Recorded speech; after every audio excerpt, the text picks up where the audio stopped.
मैं कोशिश करती हूँ पंजाबी बोलने की, मेरे थोड़ा सा मैं भूल जाती हूँ अल्फाज। मच जो मुश्क ताई निकलती है जदों इल्म ते हयाती दे फलसफे दे अंबर ते लोबान इस मच विच पैंदे।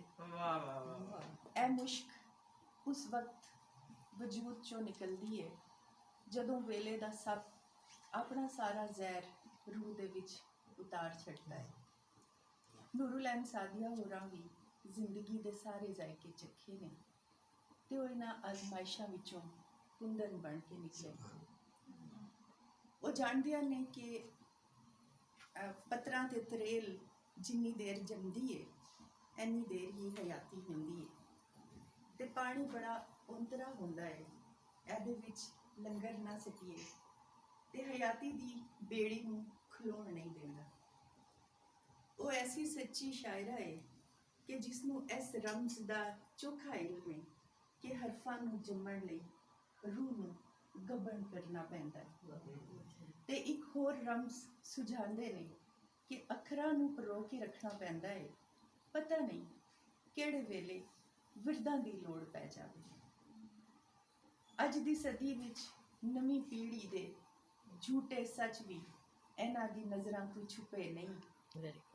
इस दी नज़र इस झूठ दी पौड़ी नूं लभ लिया जिस ते चढ़ के नवीं पीढ़ी चंद नूं हथ पाया।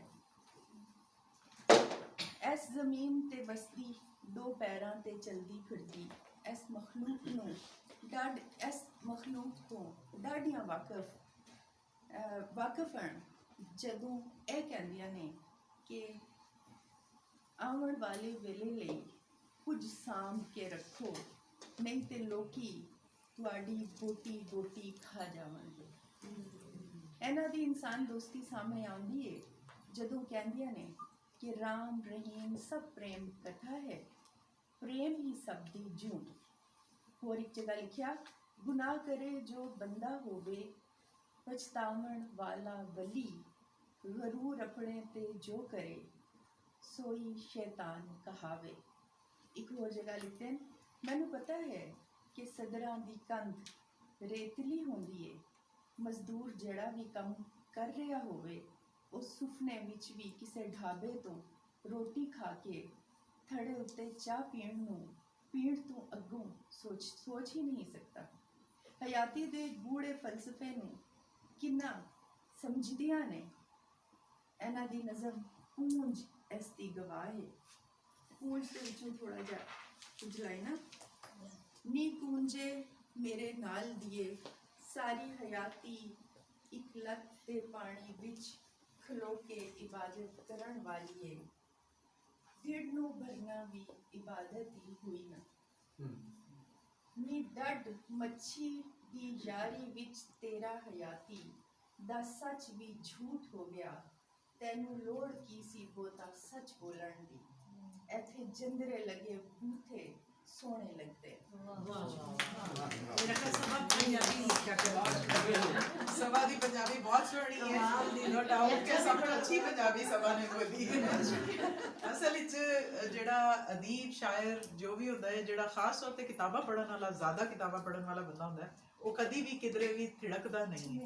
वो भावें इंग्लिश होए या किसी भी जगह दी जबान होए, वो ओनू कोशिश करके पढ़ ही लैंदा है, क्योंकि ओदा अपना जेड़ा शौक, ओदा अपना जेड़ा मन, ओदी जेड़ी मुहब्बत होंदी है अपनी किसी भी लिखत दे नाल, वो ओनू दसदी है कि उन्हें किस तरह ओनू अचीव किया। थैंक यू सबा, बहुत शुक्रिया। ते मैं सारियां वास्ते एक नज़म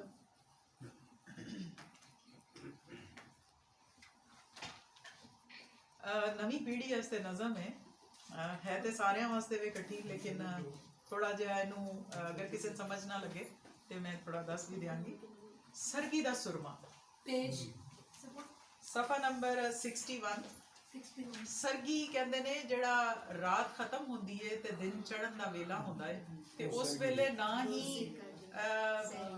डार्क होंदा है और ना ही दिन होंदा है, ते वो सुरमई जिहा टाइम होंदा है उस वेले, ते ओनू मैं अलामत दिती है, सरगी दा सुरमा पी जाइए ते आओ रल के सवेर दी लाली मूँह ते लाइए। बहुत अच्छी।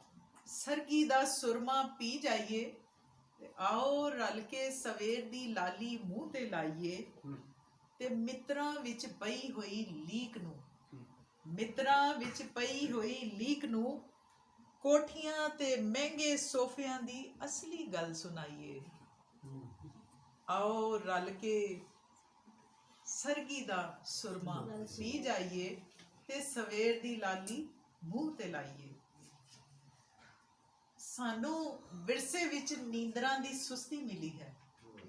ਸਾਨੂੰ ਵਿਰਸੇ ਵਿੱਚ ਨੀਂਦਰਾਂ ਦੀ ਸੁਸਤੀ ਮਿਲੀ ਹੈ। ਆਓ ਸ਼ੇਰ ਮਾਰਨ ਚੱਲੀਏ।